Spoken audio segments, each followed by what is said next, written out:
Hey everyone! Welcome back to English Voice Podcast. I'm Elena, and today we have an episode that is incredibly practical, incredibly relatable, and one that I know every single one of you is going to use almost immediately in real life. And I'm Jax. And Elena, do you know what is probably the most common conversation starter in the English-speaking world on a Monday morning? Oh, I know this one.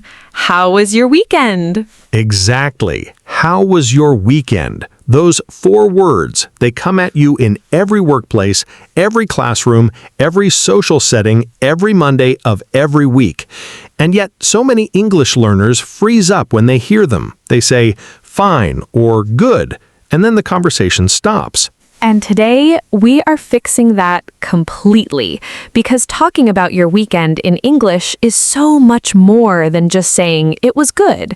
It is about painting a picture, sharing an experience, expressing how things made you feel, making the listener feel like they were almost there with you. That is what real conversation sounds like. Today, we are going to cover everything you need. The grammar, the vocabulary, the phrases, the expressions, and the natural flow of a weekend conversation in English. By the end of this episode, when someone asks you, "How was your weekend?" you are going to have so much to say.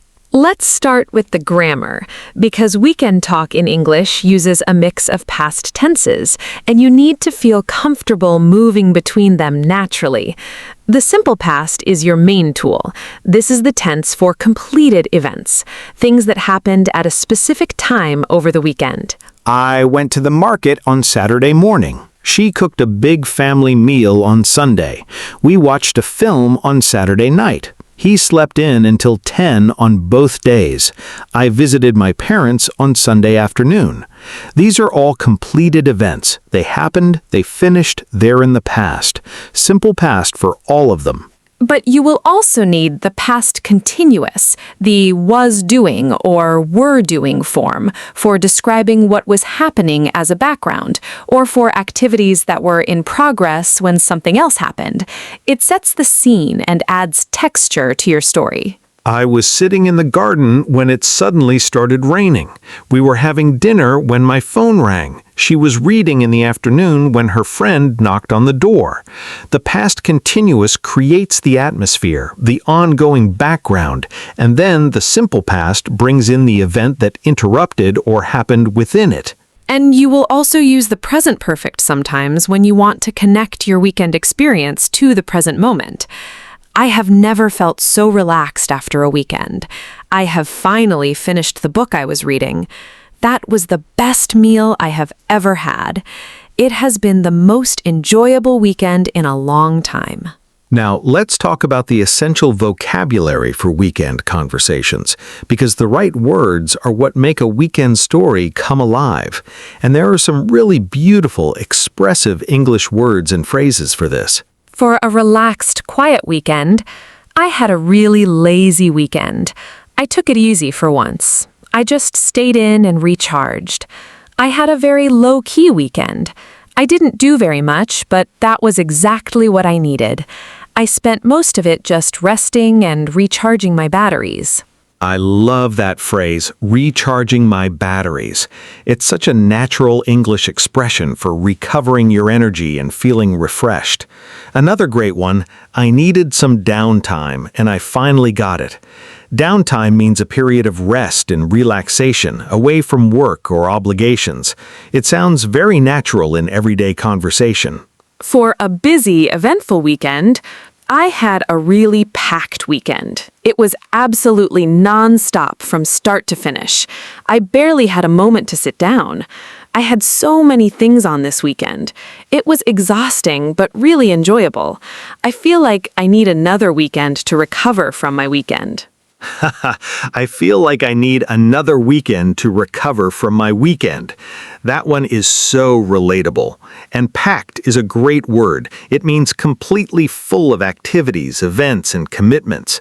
My schedule was packed. The weekend was packed. I had a packed weekend. For a social weekend, I caught up with some friends. We got together for dinner. I met up with some people I hadn't seen in a while. We had a really good time together. It was lovely to spend time with people I care about. We ended up staying out much later than planned.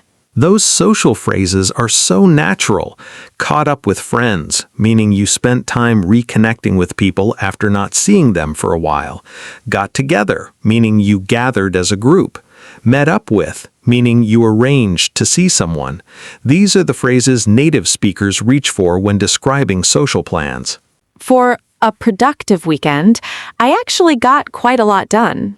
I ticked a few things off my to-do list. I managed to sort out some things I had been putting off. I finally got around to doing something I had been meaning to do for ages. I feel really on top of things going into this week. I got around to it. That is such a useful phrase. It means you finally found the time to do something you had been intending to do but kept delaying. I finally got around to cleaning out the wardrobe. I got around to calling my old friend. I never get around to cooking elaborate meals, but I did this weekend. Now, let's talk about describing specific weekend activities in natural English, because this is where your vocabulary really gets to shine. Going out and exploring. I went for a long walk in the park. We explored a neighborhood I had never been to before. I went for a drive out to the countryside. We visited a local market and it was brilliant. I took myself out for a solo coffee and just sat and watched the world go by. We went on a little day trip to a nearby town. Food and cooking. I cooked a big, proper meal for the first time in ages. We tried a new restaurant that had just opened nearby, and it was incredible. I made a huge batch of soup for the week ahead. We ordered in on Saturday night and watched a film on the sofa. I baked something, which is not something I do often, and it actually turned out well.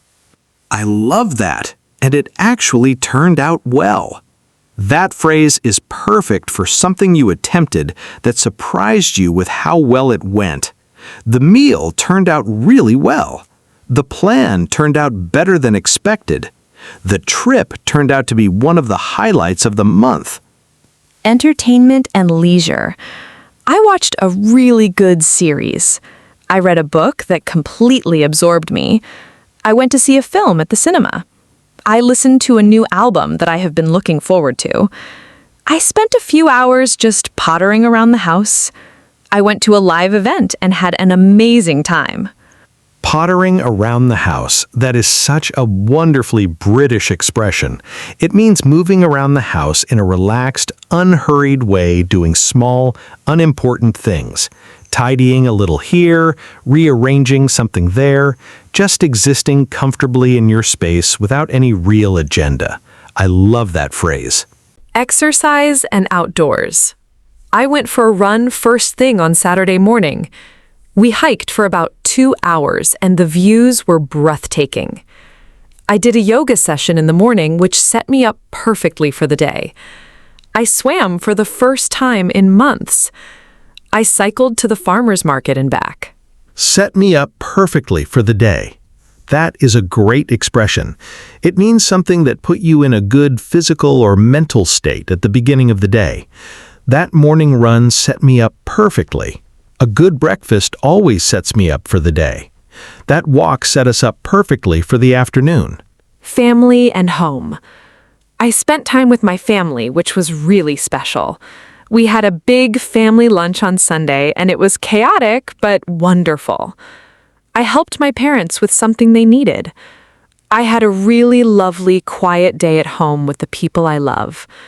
We played games in the evening, which turned into a very competitive night. Now, let's talk about expressing feelings and reactions about your weekend, because a good weekend story always includes how things made you feel, not just what happened. For feeling refreshed and restored, I feel so much better for the rest. I came back feeling completely recharged. I feel ready to take on the week now. That weekend was exactly what I needed. I feel genuinely refreshed for the first time in a while. A bit of time off really does wonders. For feeling happy and content. I had such a lovely weekend. It was simple but really satisfying. I came home feeling really warm and grateful.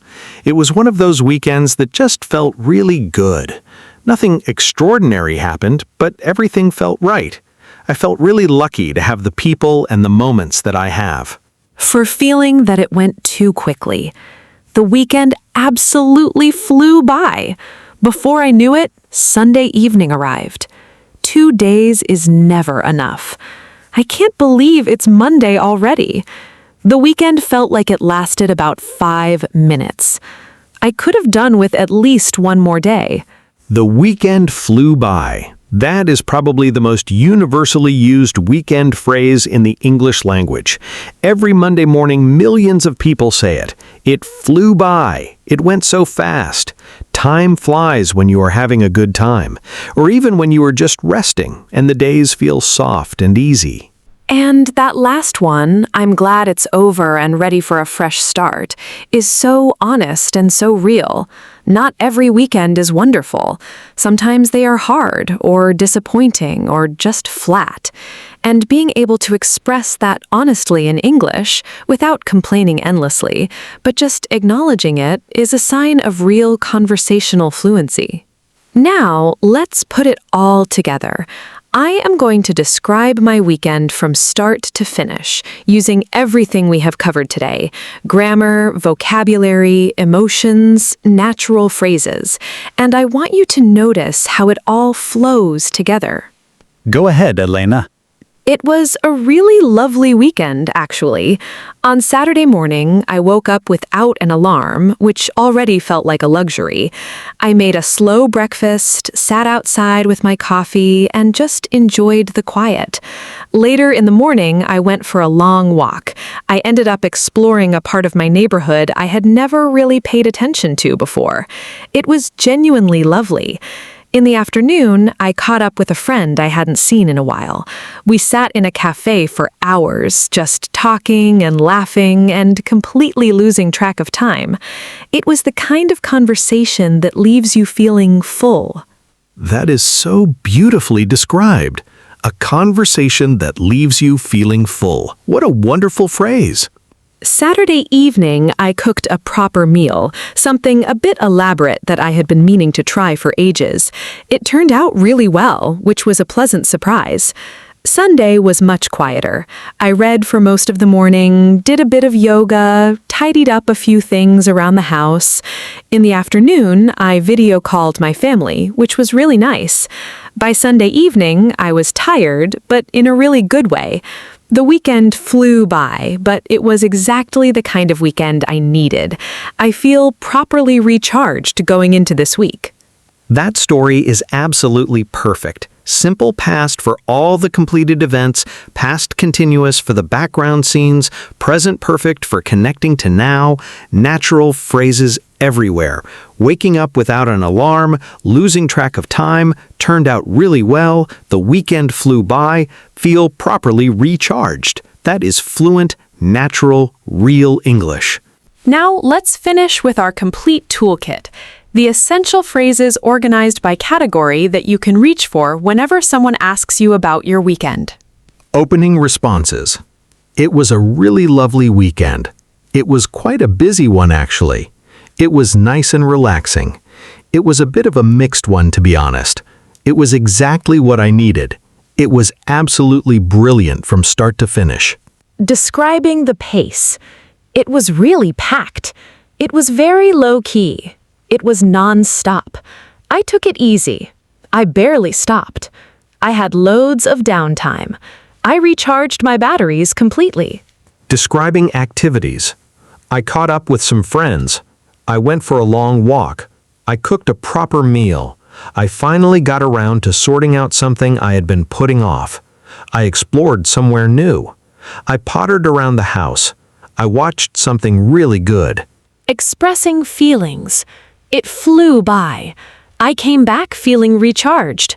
It was exactly what I needed. I feel like a new person. I could have done with one more day. It left me feeling genuinely grateful. And the 3 phrases every English learner should have ready for Monday morning. It was a really good one, thanks. How about yours? It went by way too fast, but I made the most of it. It was exactly what I needed. I feel like a new person. And that last phrase, I feel like a new person, is the perfect way to end a weekend story. It says everything. Rested, refreshed, ready, and full of everything that 2 good days can give you. All right, everyone, that is our conversation for today. Practice describing your weekend every Monday, even just to yourself, even just in writing. The more you do it, the more natural it becomes. Thank you so much for listening to English Voice Podcast. If this episode helped you, please share it with someone who is learning English. Your support means everything to us and helps more learners find the show. Have a wonderful week, everyone. Make the most of it so you have plenty to talk about next Monday. We will see you in the very next episode. Bye, everyone. Bye!